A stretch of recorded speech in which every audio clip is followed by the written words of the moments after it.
Telangana EdCET or BEd admission process సంబంధించి రీసెంట్గా మనకు ఫస్ట్ ఫేజ్కి సంబంధించిన సీట్ అలాట్మెంట్ రిజల్ట్ అయితే డిక్లేర్ చేయడం జరిగింది. అండ్ ఈ యొక్క సీట్ అలాట్మెంట్ రిజల్ట్ వచ్చిన తర్వాత ఆ టాపిక్ సంబంధించి మేము డీటెయిల్ వీడియో అయితే చేయడం జరిగింది. లైక్ మనకు సంబంధించి సీట్ అలాట్మెంట్ రిజల్ట్ ఏ విధంగా వెరిఫై చేసుకోవాలి, లేదా మనకి ఏ కాలేజీలో సీట్ వచ్చింది అనేది ఏ విధంగా తెలుసుకోవాలి, ఇఫ్ సీట్ అలాట్ అయినట్టయితే క్యాండిడేట్స్ అనేవారు నెక్స్ట్ ఏం చేయాలి, సో మీకు సంబంధించిన ట్యూషన్ ఫీ ఏ విధంగా పే చేయాలి, ఏ కేటగిరీ వారు ఎంత అమౌంట్ పే చేయాలి, ఏ డేట్ వరకు పే చేయాలి, అండ్ కాలేజ్లో రిపోర్టింగ్ ఏ డేట్ వరకు చేయాలి, రిపోర్ట్ చేయడానికి వెళ్ళేటప్పుడు మనతో పాటు ఏ డాక్యుమెంట్స్ తీసుకెళ్లాలి అనేది మేము ప్రీవియస్ వీడియోలో మెన్షన్ చేయడం జరిగింది. అండ్ ఆ వీడియో చేసిన తర్వాత సో మెనీ ఆస్పిరెంట్స్ వచ్చేసి sir college wise cut off సంబంధించిన లిస్ట్కి సంబంధించి వీడియో చేయండి, ఆ లిస్ట్ మాకు ఏ విధంగా యూజ్ అవుతుంది, అండ్ మాకంటే హెవీ ర్యాంక్ ఉన్న వారికి సీట్ రావడం జరిగింది, మాకు సీట్ రాలేదు, సో మేము ఒకవేళ కంపేర్ చేసుకుంటే ఏ విధంగా కంపేర్ చేసుకోవాలి, మేము సెకండ్ ఫేజ్లో కానీ అప్కమింగ్ ఫేజ్లో కానీ వెబ్ ఆప్షన్స్ పెట్టాలి అనుకుంటే సో మేము ఏ విధంగా వెబ్ ఆప్షన్స్ పెడితే మాకు అనుకున్న కాలేజ్లో సీట్ రావడానికి ఛాన్స్ ఉంటుంది, ఈ టాపిక్ గురించి డీటెయిల్ వీడియో చేయండి అంటూ సో మెనీ ఆస్పిరెంట్స్ అయితే రిక్వెస్ట్ చేయడం జరిగింది. ఈ వీడియోలో మనకు సంబంధించి సీట్ అలాట్మెంట్ రిజల్ట్ వచ్చిన తర్వాత సీట్ రాని విద్యార్థులు కానీ, లేదా సీట్ వచ్చి కాలేజ్ నచ్చకుండా సెకండ్ ఫేజ్ వెళ్ళేవారు కానీ, లేదా కొత్తగా రిజిస్టర్ చేసుకొని సెకండ్ ఫేజ్లో వెబ్ ఆప్షన్స్ పెట్టుకోవడానికి రెడీగా ఉన్న ఆస్పిరెంట్స్ కానీ, మీరు నెక్స్ట్ వెబ్ ఆప్షన్స్ పెట్టేటప్పుడు ఈ యొక్క college wise seat allotment list ఏదైతే ఉందో అది మనకి ఏ విధంగా యూజ్ అవుతుంది, దాన్ని బట్టి మీరు వెబ్ ఆప్షన్స్ కోసం కాలేజెస్ లిస్ట్ ఏ విధంగా ప్రిపేర్ చేసుకోవాలి అనే టాపిక్ గురించి ఇక్కడ వీడియో డీటెయిల్గా అయితే తెలుసుకుందాం. సో వీడియో కొంత లెంతీగా అయితే ఉంటుంది, నేను ఒక 2 ఎగ్జాంపుల్స్ తీసుకొని మీకు కాన్సెప్ట్ అయితే ఎక్స్ప్లెయిన్ చేస్తాను. ఇఫ్ మీకు ఇన్ఫర్మేషన్ కావాలి అనుకుంటే స్కిప్ చేస్తూ కూడా చూడొచ్చు, మీకు రెలవెంట్ ఇన్ఫర్మేషన్ కోసం అయితే. ప్రజెంట్ వచ్చేసి మనం తెలంగాణ ఎడ్సెట్ 2025కి సంబంధించిన అఫీషియల్ వెబ్సైట్లో అయితే ఉన్నాం. అండ్ ఈ యొక్క అఫీషియల్ వెబ్సైట్ లింక్ మేము డిస్క్రిప్షన్లో అయితే ఇచ్చేసాము. వన్స్ మీరు లింక్ అనేది ఓపెన్ చేసినట్లయితే మన యొక్క సిస్టమ్ స్క్రీన్ కానీ మొబైల్ స్క్రీన్ కానీ ఈ విధంగా అయితే డిస్ప్లే అవుతుంది. సో మీరు ఇప్పటి వరకు సీట్ అలాట్మెంట్ రిజల్ట్ వెరిఫై చేసుకున్నట్లయితే ఇక్కడ క్యాండిడేట్ అలాట్మెంట్ లాగిన్ పేజ్ 1 అనేది ఆప్షన్ అయితే ఉంటుంది. ఈ ఆప్షన్ పైన క్లిక్ చేసి మీ యొక్క hall ticket number, rank, password enter చేసి మీకు సీట్ అలాట్ అయిందా కాలేదా అనేది తెలుసుకోవచ్చు. ఇఫ్ సీట్ అలాట్ అయినట్టయితే సీట్ కన్ఫర్మ్ కోసం ఆన్లైన్లో చూపిస్తున్న అమౌంట్ పే చేసి మీరు మీ యొక్క రిలవెంట్ కాలేజ్లో 14th August 2025 లోపు సబ్మిట్ చేయాల్సి ఉంటుంది. ఆల్రెడీ ప్రీవియస్లో డీటెయిల్ వీడియో చేయడం జరిగింది, ఆ వీడియో చూస్తే మీకు క్లారిటీ వస్తుంది. ప్రజెంట్ వచ్చేసి సో మనకి ఇక్కడ కాలేజ్ వైజ్ లిస్ట్ ఏదైతే ఉందో ప్రజెంట్లీ సెలెక్టెడ్ క్యాండిడేట్స్ ఫేజ్ 1కి సంబంధించి ఈ టాపిక్ గురించి డీటెయిల్గా తెలుసుకుందాం. ఇది మనకి ఏ విధంగా యూజ్ అవుతుంది, అండ్ అదేవిధంగా persons with disability, NCC, cap, sports relevant category ఉన్న స్టూడెంట్స్కి సీట్ అలాట్ కాలేదు, అది ఏ ఫేజ్లో సీట్ అలాట్ అవుతుంది సార్ అని కూడా క్వైరీ చేస్తున్నారు. ఎవరైతే NCC, persons with disability, cap, sports కేటగిరీకి సంబంధించి వెబ్ ఆప్షన్స్ పెట్టుకున్న ఆస్పిరెంట్స్ ఉన్నారో మనకు సెకండ్ ఫేజ్లో దానికి సంబంధించిన సీట్ అలాట్మెంట్ అయితే ఉంటుంది. ఇఫ్ ఒకవేళ ఫస్ట్ ఫేజ్లో సీట్ ఆల్రెడీ అలాట్ అయింది, ఆ కాలేజ్ మీకు నచ్చినట్టయితే ఆ కాలేజ్లో జాయిన్ అవ్వండి, లేదా సెకండ్ ఫేజ్లో మళ్ళీ వెబ్ ఆప్షన్స్ పెట్టుకుంటే బేస్డ్ అని మీ యొక్క స్పెషల్ కేటగిరీ బట్టి బెటర్ కాలేజ్ అయితే రావడానికి అయితే ఛాన్స్ ఉంటుంది. ప్రజెంట్ అయితే సో నేను ఒక ఎగ్జాంపుల్ అయితే చెప్తున్నాను. మేము ఇక్కడ ప్రాసెస్ ఏంటి అంటే టోటల్గా ఒక 9 కాలేజెస్కి వెబ్ ఆప్షన్స్ ఇచ్చామనుకుందాం. ఉదాహరణకి 9 కాలేజెస్కి వెబ్ ఆప్షన్స్ ఇస్తే సో స్టార్టింగ్లో ఉన్న ఏ కాలేజీలో కూడా మాకు రాలేదు, లాస్ట్లో ఉన్న 9th కాలేజ్లో సీట్ రావడం జరిగింది. అండ్ దీనికి సంబంధించి చిన్నపాటి అనాలిసిస్ అయితే మీకు చేస్తాను, అది మీకు యూజ్ అవుతుంది. సో ఏ విధంగా మనం అందులో అలాట్ చేసిన దాన్ని కంపేర్ చేసుకోవాలి అనే క్లారిటీ అయితే వస్తుంది. సో వీడియో చూసే ప్రతి ఆస్పిరెంట్స్ సార్ నాకు సీట్ రాలేదు, లేదా నాకు సీట్ వచ్చింది కానీ నాకంటే ఎక్కువ ర్యాంక్ ఉన్న వారికి ఏమో బెటర్ కాలేజ్లో వచ్చింది, సో మరి నాకు మాత్రం రాలేదు ఎలా సార్ అని కూడా క్వైరీ చేస్తున్నారు. ఇక్కడ మీరు ర్యాంక్ని, కట్ ఆఫ్ని కంపేర్ చేసుకునేటప్పుడు మీ కేటగిరీని, మీ జెండర్ని, సో మీ ర్యాంక్ ఉన్న వారితో మాత్రమే కంపేర్ చేసుకోవాలి, అదర్తో కంపేర్ చేసుకోకూడదు. ఫర్ ఎగ్జాంపుల్ నేను ఇక్కడ బీసీఏ అనుకుందాం, సో బీసీఏ కేటగిరీ స్టూడెంట్ అనుకుందాం, అండ్ దీంట్లో ఫిమేల్ అనుకుందాం మళ్ళీ, అండ్ తర్వాత నా ర్యాంక్ వచ్చేసి 707-8 ర్యాంక్ అనుకుందాం. సో ఇది నా ర్యాంక్ అనుకుంటే ఇప్పుడు నేను తెలంగాణకి లోకల్. సో ఇప్పుడు నేను కంపేర్ చేసుకునేటప్పుడు ఓన్లీ బీసీఏ ఫిమేల్ కేటగిరీ క్యాండిడేట్స్తో మాత్రమే కంపేర్ చేసుకోవాలి. అలా కాకుండా సో ఎస్సీ క్యాండిడేట్తో కంపేర్ చేసుకుంటాను, ఎస్టీ క్యాండిడేట్తో కంపేర్ చేసుకుంటాను, బీసీడీ, బీసీబీ కేటగిరీతో కంపేర్ చేసుకుంటాను, ఈడబ్ల్యూఎస్ కేటగిరీతో కంపేర్ చేసుకుంటాను అనకూడదు. ఎందుకంటే సో మనకు బీసీఏలో ఎన్ని సీట్స్ అయితే ఉంటాయో అవి మన కేటగిరీలో ఉన్న వారికి అలాట్ చేయడం జరుగుతుంది, బీసీబీలో ఎన్ని సీట్స్ అయితే ఉంటాయో బీసీబీలో అలాట్ చేయడం జరుగుతుంది. ఇలా కంపేర్ చేసుకుంటూ పోయినప్పుడు కొన్నిసార్లు అదర్ కేటగిరీ స్టూడెంట్స్ మీకు ఎక్కువగా కనిపిస్తారు. అక్కడ బేస్డ్ ఆన్ మీ పర్సంటేజ్ని బట్టి, మన యొక్క రిజర్వేషన్ పర్సంటేజ్ని బట్టి సీట్ అయితే అలాట్ చేయడం జరుగుతుంది. ఫర్ ఎగ్జాంపుల్ ఇక్కడ ఉన్న కాన్సెప్టే చూద్దాం. సో మా ర్యాంక్ తోటి ఏ విధంగా కంపేర్ చేసుకోవాలనేది. ఫర్ ఎగ్జాంపుల్ ఫస్ట్లో వచ్చేసి నేను సో ఇక్కడ మనకు గవర్నమెంట్కి సంబంధించిన కాలేజెస్ పెట్టడం జరిగింది, యూనివర్సిటీ కాలేజెస్ పెట్టడం జరిగింది, ఆంధ్ర మహిళా సభ కాలేజ్ పెట్టడం జరిగింది, నీలం సంజీవ రెడ్డి కాలేజ్ కూడా పెట్టడం జరిగింది. సో ఈ కాలేజెస్లో ఈ యొక్క 708 ర్యాంక్ ఉన్న బీసీఏ ఫిమేల్ క్యాండిడేట్కి వచ్చిందా రాలేదని కంపేర్ చేసుకోవాలనుకున్నప్పుడు జస్ట్ ఇక్కడ సెలెక్ట్ ఆప్షన్ పైన క్లిక్ చేయాలి, మీ మెథడాలజీ ఏదైతే ఉంటుందో సెలెక్ట్ చేసుకోవాలి. సో ఫస్ట్ వచ్చేసి నేను గవర్నమెంట్ కాలేజ్లో అయితే లిస్ట్ ప్రకారం, నా దగ్గర ఉన్న లిస్ట్ ప్రకారం నేను పెట్టిన వెబ్ ఆప్షన్స్ ప్రకారం కాలేజెస్ సెలెక్ట్ చేసుకోవడానికి అయితే ట్రై చేస్తాను. సో ఇక్కడ మీరు క్లియర్గా చూడొచ్చు, మేము ఆంధ్ర మహిళా సభ కాలేజ్ ఆఫ్ ఎడ్యుకేషన్లో అయితే పెట్టడం జరిగింది, టీచర్ ఎడ్యుకేషన్లో. సో ఇక్కడ మెథడాలజీ వచ్చేసి బయోసైన్స్కి పెట్టడం జరిగింది. బయోసైన్స్లో సో 707-8 ర్యాంక్ వచ్చిన బీసీఏ ఫిమేల్కి కాకుండా అదర్కి వచ్చి అది అంతకంటే ఎక్కువ వచ్చిన బీసీఏ ఫీమేల్కి ఇచ్చారా లేదా అనేది నేను తెలుసుకోవాలనుకుంటున్నాను. ఇది మాత్రమే నాకు కావాలి. ఎస్సీకి ఇచ్చుంటారు, ఎస్సీకి ఇచ్చుంటారు, బీసీలో అదర్ కేటగిరీకి ఇచ్చుంటారు. బట్ సేమ్ నా ర్యాంక్ వచ్చి లేదా నాకంటే హెవీ ర్యాంక్ ఉన్న బీసీఏ ఫీమేల్కి ఇచ్చారా లేదా అనేది మాత్రమే క్రాస్ చెక్ చేసుకోవాలి. అదర్ థింగ్స్ అయితే క్రాస్ చెక్ చేయకూడదు. బయోసైన్స్ అయితే సెలెక్ట్ చేసుకున్నాను. బయోసైన్స్ సెలెక్ట్ చేసి సెర్చ్ ఆప్షన్ పైన క్లిక్ చేయడం జరిగింది. ఎందుకంటే ఈ యొక్క ఆంధ్ర మహిళా సభ కాలేజ్ ఆఫ్ ఎడ్యుకేషన్ అనేది మేము 8th పొజిషన్లో ఇవ్వడం జరిగింది. సో 8th పొజిషన్లో ఇస్తే నాకు రాలేదు. 9th పొజిషన్లో ఇచ్చిన కాలేజ్ ఏదైతే ఉందో దాంట్లో సీట్ అలాట్ కావడం జరిగింది.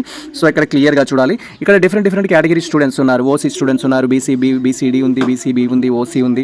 సో వీటితో మనం కంపేర్ చేసుకోకూడదు. మనం కంపేర్ చేసుకోవాల్సింది ఏంది, ఓన్లీ మనం కంపేర్ చేసుకోవాల్సిన క్యాండిడేట్స్ వచ్చేసి BCA, that to be female category students తోటే కంపేర్ చేసుకోవాలి. ఈ విధంగా మీ ఓన్ కేటగిరీతోనే కంపేర్ చేసుకోవాలి. అలా అయినట్టయితే మీకు క్లారిటీ రావడం జరుగుతుంది. సో బీసీఏ ఫీమేల్ ఇక్కడ ఒకటి ఉంది మనకు ఈ యొక్క డీటెయిల్స్లో.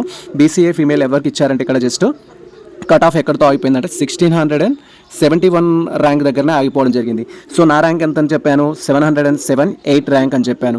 సో దీంట్లో చాలామంది ఉంటారు. సెకండ్ ఫేజ్లో ట్రై చేసినా కూడా ఒకవేళ ఖచ్చితంగా ఈ యొక్క ఆంధ్ర మహిళా సభ కాలేజ్లో సీట్ వస్తుందని అయితే నేను హోప్ ఇవ్వలేను. ఎందుకు అంటే సో 1600 ర్యాంక్ ఇక్కడ, 7000 ర్యాంక్ ఇక్కడ. కాబట్టి మీరు వెబ్ ఆప్షన్స్ పెట్టేటప్పుడు మీ ర్యాంక్ నియర్ బై ఉన్న క్యాండిడేట్స్కి అలాట్ చేసినట్టయితే, ఫర్ ఎగ్జాంపుల్ నేను ఒక కాలేజ్ పెట్టుకుంటున్నాను, ఇదే ఆంధ్ర మహిళా సభ కాలేజ్ ఆఫ్ ఎడ్యుకేషన్ అనుకోండి. సో లాస్ట్లో ఆల్రెడీ 7000 ర్యాంక్ వచ్చిన సో బీసీఏ ఫీమేల్కి ఈ యొక్క కాలేజ్లో సీట్ అలాట్ చేశారనుకోండి, సెకండ్ ఫేజ్లో నేను పెట్టుకుంటే రావడానికి ఛాన్స్ ఉంటుంది. ఇంత డిఫరెన్స్ ఉన్నప్పుడు ఈ డిఫరెన్స్ దగ్గర ఎంత అంటే మనకు ఒక 5000+ డిఫరెన్స్ అయితే ఉంది. ఈ 5000లో ఒక్కరైనా బీసీఏ ఫీమేల్ ఉండొచ్చు, బయోసైన్స్ వాళ్ళు ఉండొచ్చు, వాళ్ళు పెట్టుకున్నారనుకోండి, వాళ్ళకి ప్రియారిటీ ఇచ్చేస్తారు. కాబట్టి సో వెబ్ ఆప్షన్స్ పెట్టుకునే ఆస్పిరెంట్స్, సెకండ్ ఫేజ్లో వెబ్ ఆప్షన్స్ పెట్టుకునే ఆస్పిరెంట్స్ మీరు చేయాల్సింది ఏంటంటే క్లియర్గా చెప్తున్నాను ఇక్కడ. సో మీ ర్యాంక్ని మీ కేటగిరీతోనే కంపేర్ చేసుకోవాలి. అలా కంపేర్ చేసుకొని మీ ర్యాంకుకు నియర్ బై ఉన్న కాలేజెస్ ఏవైతే ఉంటాయో వాటిని మీరు వెబ్ ఆప్షన్స్లో పెట్టుకున్నట్టయితే ఖచ్చితంగా ఆ కాలేజ్లో సీట్ వస్తుంది. ఇక్కడ ఎగ్జాంపుల్కి ఏం చెప్పాను, సో మాది వచ్చేసి బయాలజికల్ సైన్స్ అని చెప్పాను. సో ఇక్కడ మా సబ్జెక్ట్ వచ్చేసి బయాలజికల్ సైన్స్ అండ్ ర్యాంక్ వచ్చేసి 7708 ర్యాంకు. కాబట్టి ఈ ర్యాంక్తో కంపేర్ చేసుకోవాల్సి ఉంటుంది. తర్వాత ఫిమేల్ అని చెప్పుకున్నాము, తర్వాత వచ్చేసి బీసీఏ అని చెప్పుకున్నాం. సో ఇక్కడ మీరు ఆల్ బయాలజికల్ సైన్స్కి సంబంధించిన కాలేజెస్ ఓపెన్ చేయాలి. అంటే మీరు ఏ కాలేజెస్కి అయితే వెబ్ ఆప్షన్స్ పెట్టుకుంటా అనుకుంటారో ఫస్ట్ ఆ కాలేజెస్ అనేది ఓపెన్ చేయాలి. దాంట్లో బీసీఏ ఫిమేల్ ఏ ర్యాంక్ వరకు కట్ ఆఫ్ ఉందనేది చూడాలి. సో ఆ కట్ ఆఫ్ కనుక 7000 వరకు నియర్ బై ఉన్నట్లయితే అందులో మీరు పెట్టుకుంటే వెబ్ ఆప్షన్స్ వస్తుంది. లేదా గతంలో మీరు ఆ కొన్ని కాలేజెస్కి వెబ్ ఆప్షన్స్ పెట్టుండరు, మీరు అనుకున్న లిస్ట్ ఆఫ్ కాలేజెస్లో ఆ కాలేజ్లో మీ ర్యాంక్ అంటే హెవీ ర్యాంక్ ఉన్న వారికి ఒకవేళ బీసీఏ వారికి సీట్ వచ్చింది అనుకోండి, మీరు పెట్టుకుంటే అలాంటి కాలేజెస్లో సీట్ రావడానికి అయితే ఛాన్స్ ఉంటుంది. ఈ విధంగా సో మీరు ఫస్ట్ ఏం చేయాల్సి ఉంటుందంటే కాలేజెస్ లిస్ట్ ప్రిపేర్ చేసుకోవాలి. ఫస్ట్ ఫేజ్లో వెబ్ ఆప్షన్స్ పెట్టి సీట్ వచ్చి వేరే కాలేజ్కి షిఫ్ట్ అవ్వాలనుకున్న వారు కానీ, లేదా ఫస్ట్ ఫేజ్లో వెబ్ ఆప్షన్స్ పెట్టారు సీట్ రాలేదు, ఇప్పుడు సెకండ్ ఫేజ్లో వెబ్ ఆప్షన్స్ పెట్టుకోవాలనుకునే వారు కానీ ఈ విధంగా కంపేర్ చేసుకోవాలి. ఇక్కడ బయాలజికల్ సైన్స్ ఎగ్జాంపుల్ తీసుకున్నాను. మీ మెథడాలజీ ఏదైతే ఉంటుందో అది తీసుకోవాలి, మీ ర్యాంక్ ఎంతైతే ఉంటుందో దాన్ని తీసుకోవాలి, మీ కేటగిరీ ఏదైతే ఉంటుందో దాన్ని తీసుకోవాలి, మీ జెండర్ ఏదైతే ఉంటుందో దాన్ని తీసుకొని మీరు కంపేర్ చేసుకోవాల్సి ఉంటుంది. అలా కంపేర్ చేసుకుంటే మీకు సో మీరు ప్రిపేర్ చేసుకున్న లిస్ట్ ఆఫ్ కాలేజెస్లో సీట్ రావడానికి ఛాన్స్ ఉందా లేదా అనేది మీరే ఓన్గా తెలుసుకోవచ్చు.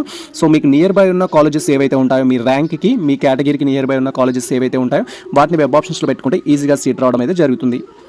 సో మీరు ఇక్కడ క్లియర్గా చూడొచ్చు. సో ఆంధ్ర మహిళా సభ కాలేజ్ ఆఫ్ ఎడ్యుకేషన్లో అయితే నాకు రాలేదు. తర్వాత నేను నీలం సంజీవయ్య రెడ్డి కాలేజ్లో వస్తుందా అని ఒకసారి అయితే ట్రై చేస్తాను. నీలం సంజీవయ్య రెడ్డి కాలేజ్ కూడా వెబ్ ఆప్షన్స్ పెట్టడం జరిగింది. సో ఆ కాలేజ్లో రావడానికి ఛాన్స్ ఉందా లేదా అనేది నేను ఒకసారి అయితే వెరిఫై చేసుకుంటాను. యాజ్ పర్ మా వెబ్ ఆప్షన్స్ ప్రకారం నీలం సంజీవయ్య రెడ్డి కాలేజ్లో రావడానికి ఛాన్స్ ఉందా లేదా అనేది ఒకసారి వెరిఫై చేస్తాను.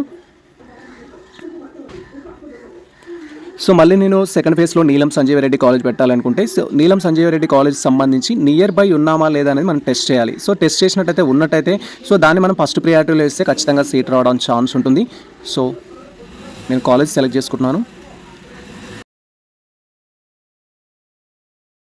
ఎస్ మీరు ఇక్కడ క్లియర్గా చూడొచ్చు. సో నీలం సంజీవయ్య రెడ్డి కాలేజ్ సంబంధించి బయాలజికల్ సైన్స్ స్టూడెంట్స్కి సో నేను అనుకున్న ర్యాంక్ కేటగిరీకి, నేను అనుకున్న కేటగిరీ స్టూడెంట్కి సీట్ అలాట్ అయిందా కాలేదా, ర్యాంక్ నియర్ బై అనేది అయితే నేను సెట్ చేయాలనుకుంటున్నాను. దానికోసం ఇక్కడ బయాలజికల్ సైన్స్ అని సెట్ చేస్తున్నాను. సెలెక్ట్ చేసుకొని సెర్చ్ ఆప్షన్ పైన క్లిక్ చేస్తే సో మనకు ఫస్ట్ పేజ్లో అలాట్ చేసిన క్యాండిడేట్ లిస్ట్ మొత్తం డిస్ప్లే అవుతుంది. దీంట్లో మీరు కంపేర్ చేసుకోవాలి. సో ఇక్కడ నా క్వరీ ఏంటి, బీసీఏ కేటగిరీకి సంబంధించిన క్యాండిడేట్స్కి సీట్ అలాట్ అయిందా లేదా, దట్ టు బి నా ర్యాంక్ నియర్ బై అనేది. సో ఇక్కడ మళ్ళీ ఒకసారి క్లియర్గా చెప్తున్నాను. సో బయో సైన్స్ సంబంధించిన సబ్జెక్ట్ నాది. సెకండ్ ఫేజ్లో నాకు నీలం సంజీవయ్య రెడ్డిలో రావడానికి ఎంత హోప్ ఉంది అనేది అయితే నేను క్రాస్ చెక్ చేసుకుంటున్నాను. సో ఇక్కడ 7708 ర్యాంక్ నాది. తర్వాత ఫిమేల్ కేటగిరీ. సో ఇక్కడ దీన్ని బట్టి అయితే నేను కంపేర్ చేసుకుంటున్నాను. సో ఈ విధంగా కంపేర్ చేసుకునేటప్పుడు సో కేటగిరీ వచ్చేసి బీసీఏ ఈ విధంగా కంపేర్ చేసుకోవాలి ఫస్ట్. సో ఇక్కడ కంపేర్ చేసుకోవాలంటే ఫస్ట్ నాకు వచ్చేసి బీసీఏ కేటగిరీకి సంబంధించిన స్టూడెంట్స్ ఒకరు ఉన్నారు, 361 ర్యాంకు. తర్వాత మళ్ళీ బీసీఏ ఏమైనా ఉన్నారేమో చూడాలి. సో ఇక్కడ బీసీఏ వచ్చేసి ఏంటంటే 10th ర్యాంక్ అయితే రావడం జరిగింది. సో ఓకే 1710 ర్యాంక్ వచ్చిన వారికి అయితే అలాట్ చేయడం జరిగింది బీసీఏలో. సో కాబట్టి ఇక్కడ మనం అబ్జర్వ్ చేసినా కూడా సో ఏ ర్యాంక్ వరకు వచ్చింది, జస్ట్ 1710th ర్యాంక్ వరకు మాత్రమే అలాట్ కావడం జరిగింది. అంటే ఇప్పుడు 7000 ఉన్న వారికి ఈ కాలేజ్లో నెక్స్ట్ ప్లేస్లో సీట్ రావడం ఛాన్స్ ఉంటుందా అంటే మధ్యలో వచ్చేసి ఈజీగా మళ్ళీ ఒక 5000 డిఫరెన్స్ ఉంది కాబట్టి 5000 డిఫరెన్స్ ఉంటే సీట్ రావడానికి అయితే హోప్లెస్. అంటే 5000 ర్యాంక్ డిఫరెంట్ ఉంది కాబట్టి మీరు ఒకవేళ సెకండ్ ఫేజ్లో నీలం సంజీవ రెడ్డి మాత్రమే పెట్టుకుంటాను లేదా ఆంధ్ర మహిళా సభ కాలేజ్ మాత్రం పెట్టుకుంటానంటే ఖచ్చితంగా సీట్ రాదు. ఇప్పుడు వచ్చిన సీట్ ఏదైతే ఉంటుందో దాంట్లో మీరు జాయిన్ అయ్యి ఇలాంటి ప్రయోగాలు చేశారనుకోండి, కనీసం ఫస్ట్ ఫేజ్లో వచ్చిన కాలేజ్ అయినా ఉంటుంది, దాంట్లో మనం రన్ అవ్వడానికి ఛాన్స్ ఉంటుంది. కాబట్టి సో మీ ర్యాంక్కి అండ్ అలాట్మెంట్ కట్ ఆఫ్కి ఒకసారి కంపేర్ చేసుకోండి. కంపేర్ చేసుకుంటే కొంచెం నియర్ బై ఉంటాయి. ఫర్ ఎగ్జాంపుల్ ఇది 1700 కాదు 6000 ర్యాంక్ అనుకుందాం. 6000 ర్యాంక్ ఉన్న వారికి ఆల్రెడీ ఫేజ్ 1లో నీలం సంజయ్ రెడ్డి కాలేజ్లో బీసీఏ ఫీమేల్ కేటగిరీకి ఇచ్చారనుకోండి బయో సైన్స్, అప్పుడు మీరు వెబ్ ఆప్షన్స్ పెట్టుకుంటూ రావడానికి ఛాన్స్ ఉంటుంది. ఎందుకంటే ఈ 6000 ర్యాంక్ ఉన్న వాళ్ళు ఎవరైతే ఉంటారో ఇంకా బెటర్ కాలేజ్ ట్రై చేస్తారు. సో వాళ్ళకి బెటర్ కాలేజ్లో వచ్చిందనుకోండి వాళ్ళు వెళ్ళిపోతారు కాబట్టి వాళ్ళ ప్లేస్ రీప్లేస్ చేయొచ్చు. ఇలా ఉంటుంది సిచ్యువేషన్ అనేది. కాబట్టి వెబ్ ఆప్షన్స్ పెట్టుకునే ఆస్పిరెంట్స్ మీరు ఏ కాలేజెస్కి అయితే వెబ్ ఆప్షన్స్ పెట్టాలి అనుకుంటారో ఆ కాలేజ్లో మీ ర్యాంకుకి నియర్ బై ఉన్న కేటగిరీ, మీ కేటగిరీ స్టూడెంట్స్కి, మీ జెండర్ స్టూడెంట్స్కి సీట్ వచ్చిందా రాలేదా అనేది ఒకసారి కంపేర్ చేసుకోండి. మీ ర్యాంక్ కంటే ఎబో ర్యాంక్ ఉన్న మీ కేటగిరీ, మీ జెండర్ వాళ్ళకి సీట్ ఉన్నా కూడా అలాంటి కాలేజెస్ మీరు వెబ్ ఆప్షన్స్ పెట్టుకోవచ్చు, సీట్ వస్తుంది. లేదా నియర్ బై ఉన్న కాలేజెస్ కూడా వెబ్ ఆప్షన్స్ పెట్టుకోవచ్చు, మీకు ఆ కాలేజ్లో సీట్ రావడం జరుగుతుంది. ఈ విధంగా మీరు టోటల్గా ఏ కాలేజెస్కి వెబ్ ఆప్షన్స్ పెట్టాలనుకుంటున్నారు, హైదరాబాద్లో ఉన్న కాలేజెస్ పెట్టాలనుకుంటున్నారా లేదా అదర్ డిస్ట్రిక్ట్స్లో ఉన్న కాలేజెస్ పెట్టాలనుకుంటున్నారా, మీ ఏరియా నియర్ బై కాలేజ్కి వెబ్ ఆప్షన్స్ పెట్టాలనుకుంటున్నారు, క్లియర్గా ఒకసారి కంపేర్ చేసుకొని ఆ విధంగా లిస్ట్ ఆఫ్ కాలేజెస్ అనేది ప్రిపేర్ చేసుకొని ఖచ్చితంగా మీరు అనుకున్న కాలేజ్లో సీట్ రావడం జరుగుతుంది. సో నిన్న వచ్చేసి రూపా మ్యామ్ వచ్చేసి ఏంటంటే ఒక 30 కాలేజెస్ పెట్టాను సార్, నాకు సీట్ రాలేదని అయితే చెప్పడం జరిగింది. 30 కాలేజెస్ పెట్టాను, మాకు సీట్ రాలేదని అయితే చెప్పడం జరిగింది. సో ఈ విధంగా మీరు 30 కాలేజెస్ పెట్టినా కూడా సీట్ రాలేదు అంటే ఇప్పుడు మనకు కట్ ఆఫ్ అయితే అందుబాటులో ఉంది కాబట్టి కట్ ఆఫ్ని కంపేర్ చేసుకోండి. మీ ర్యాంకు, మీ కేటగిరీ ఏదైతే ఉందో దాన్ని కంపేర్ చేసుకొని ఆ 30 కాలేజెస్ అనేది ఫస్ట్ ఒకసారి తీసుకొని క్రాస్ చెక్ చేసుకోండి. సో మీ కేటగిరీలో మీ ర్యాంక్ కంటే ఎక్కువ ఉన్న వారికి కానీ లేదా నియర్ బై వచ్చిన వారికి కానీ సీట్ వచ్చినట్టయితే అలాంటి కాలేజెస్ మీరు సెకండ్ ఫేజ్లో పెట్టుకుంటే ఖచ్చితంగా మీకు ఆ కాలేజ్లో సీట్ రావడానికి అయితే ఛాన్స్ ఉంటుంది. ఇది మనకు సంబంధించి ఒక ఇన్ఫర్మేషన్ అయితే ఈ యొక్క కట్ ఆఫ్కి సంబంధించి ఏ విధంగా యూజ్ చేసుకోవాలనేది. సేమ్ టైం మీరు ఒకవేళ ఈ కాలేజ్లో రిపోర్టింగ్ చేస్తున్నారనుకోండి, మీ ఫ్రెండ్స్ అందరూ కూడా మీకు తెలుస్తారు, వీళ్ళందరూ మీ ఫ్రెండ్స్ అవుతారు తర్వాత ఫర్దర్గా. సో మీరు ముందే కాంటాక్ట్స్ కూడా పెంచుకోవడానికి అయితే ఛాన్స్ ఉంటుంది. ఇది మనకు సంబంధించి డీటెయిల్ ఇన్ఫర్మేషన్ అయితే. సో ఈ ఇన్ఫర్మేషన్ మీకు నచ్చినట్లయితే మన వీడియో లైక్ చేయండి, మన ఛానల్ సబ్స్క్రైబ్ చేసుకోండి. ఇలాంటి లేటెస్ట్ అప్డేట్స్ కోసం మన ఛానల్ని ఫాలో అవుతుంది, కుటుంబ మిత్రులకు షేర్ చేయండి. All the best all. Thank you for watching this video.